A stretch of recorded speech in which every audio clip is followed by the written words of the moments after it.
पिछले एपिसोड में हमने आपको रस की परिभाषा के विषय में बताया था। आज के इस एपिसोड में हम आपको बताने जा रहे हैं कि रस के कौन कौन से तत्व होते हैं। रस के तत्व। रस सिद्धांत में भावों का बहुत महत्वपूर्ण स्थान है। किसी भी काव्य या नाटक में रस उत्पन्न करने के लिए 4 प्रमुख तत्व होते हैं। कहने का तात्पर्य यह है कि रस की उत्पत्ति भावों के कारण होती है, तो भावों के महत्वपूर्ण स्थान होने के कारण भाव मन में कब उत्पन्न होते हैं, किस तरह से उत्पन्न होते हैं, उनको उत्पन्न करने के लिए कौन कौन से तत्व महत्वपूर्ण होते हैं, उसका वर्णन आज हम करेंगे। इनके 4 प्रमुख तत्व होते हैं। पहला स्थायी भाव, दूसरा विभाव, तीसरा अनुभाव और संचारी भाव। इन्हें नीचे सरल और विस्तृत रूप में समझाया गया है। स्थायी भाव। स्थायी भाव वह मुख्य और स्थिर भाव होता है जो मन में लंबे समय तक बना रहता है और रस का आधार बनता है। कहने का तात्पर्य यह है कि हर व्यक्ति के मन में कुछ न कुछ भाव स्थिर होते हैं जो हमेशा बने रहते हैं और वही रस को निष्पत्ति में सहायक बनते हैं। इनकी विशेषताएं क्या हैं? यह स्थिर और गहरा भाव होता है। स्थायी भाव मन में हमेशा स्थिर रहता है।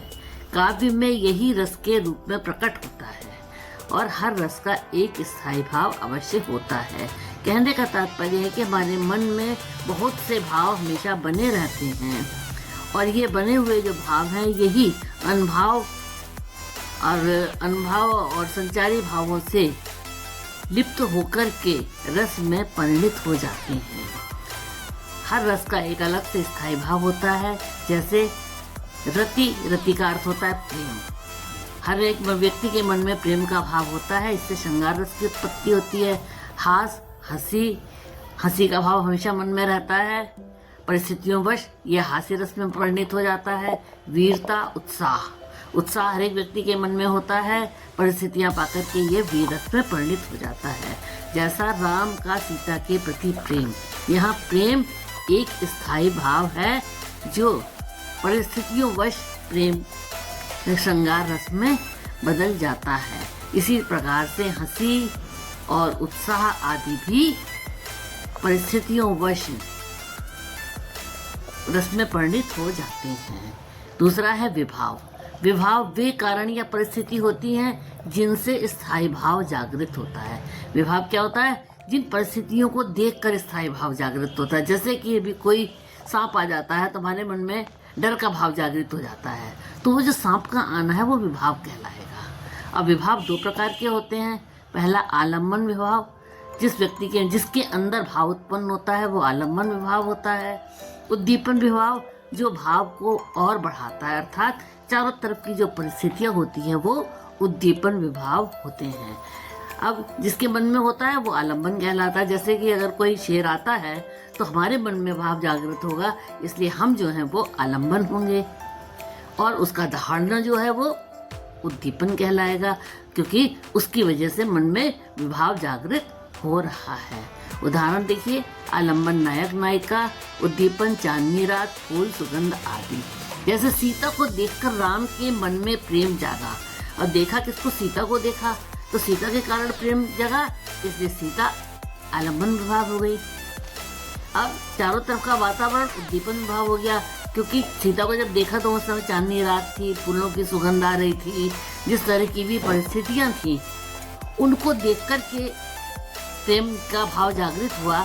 तो वो जो सुंदर वातावरण है, चांदनी रात है, ये सब उद्दीपन विभाव के अंतर्गत आएंगे। इनको उद्दीपन विभाव कहते हैं। अनुभाव वे बाहरी क्रियाएं या भाव भंगिमाएं होती हैं जिनसे अंदर के भाव प्रकट होते हैं। अनुभाव क्या होते हैं? वो बाहरी क्रियाएं होती हैं जिनसे भाव प्रकट होते हैं, मतलब जो परिस्थिति को देखकर हमारे अंदर भाव प्रकट होगा वो अनुभाव कहलाएंगे। जो हम परिस्थितियों जन्य होकर के जो हम प्रकट करने लगते हैं उसको अनुभाव कहते हैं। ये शारीरिक या व्यवहारिक संकेत देते हैं, स्थायी भाव को दर्शाते हैं। जैसे कोई मान लीजिए शेर आता है तो क्या होता है, या हम कोई सांप देखते हैं तो क्या होता है, कोई डरता है, कोई कूदने लगता है, कोई भागने लगता है, कोई हाय हाय चिल्लाने लगता है। तो ये जो हम परिस्थितियों जन्य होकर के हम अपनी शारीरिक संकेत देते हैं, ये अनुभव कहलाते हैं।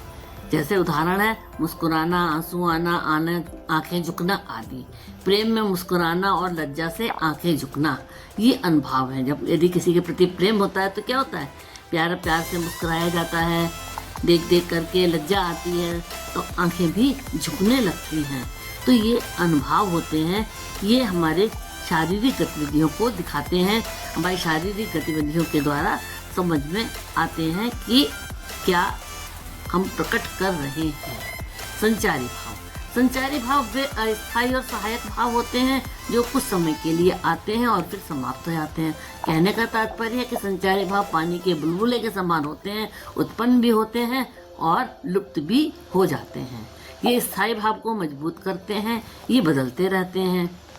जैसे लज्जा, चिंता, उत्सुकता, निराशा, स्मृति आदि। अब एक ही स्थायी भाव के अंदर बहुत सारे संचारी भाव उत्पन्न हो जाते हैं।